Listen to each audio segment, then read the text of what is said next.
திருவள்ளுவரின் வழியில் வாழ்ந்து வாழ்வின் உன்னத நிலையினை அடைய திருக்குறளோடு நாம் என்னும் இந்த நிகழ்விலே இணைந்திருக்கின்ற உங்கள் அனைவருக்கும் முதற்கண் வணக்கம்.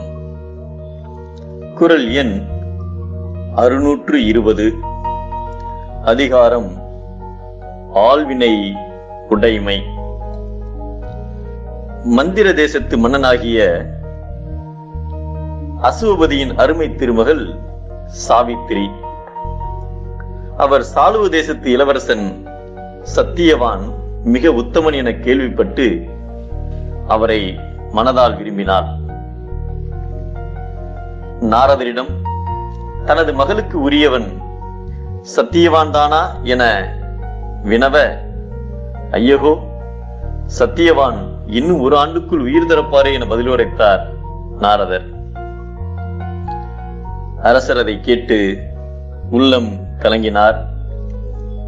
ஆனால் சாவித்திரியோ மனம் நினைப்பது போல்தான் வாழ்க்கை இருக்கும் என அறிந்து கலக்கம் மனதில் ஏதுமின்றி சத்தியவானை மணந்தார்.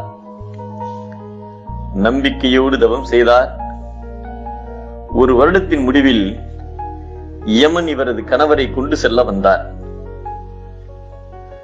ஆனால் சாவித்திரியின் மன உறுதியையும் விடாமுயற்சியும் கண்டு வியந்து சத்தியவானை தனது பிடியிலிருந்து விடுவித்தார் யமன். யமனை தோற்கடித்த சரித்திரம் இவர். நம்பிக்கைக்கும் விடாமுயற்சிக்கும் எடுத்துக்காட்டும் இவரே.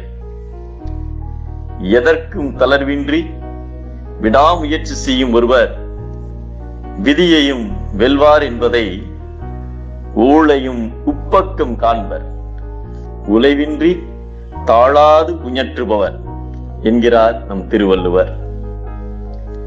சோம்பி இருந்தால் விதி முன்னேறும், முயன்று உழைத்தால் மதி வழி நடத்தும்.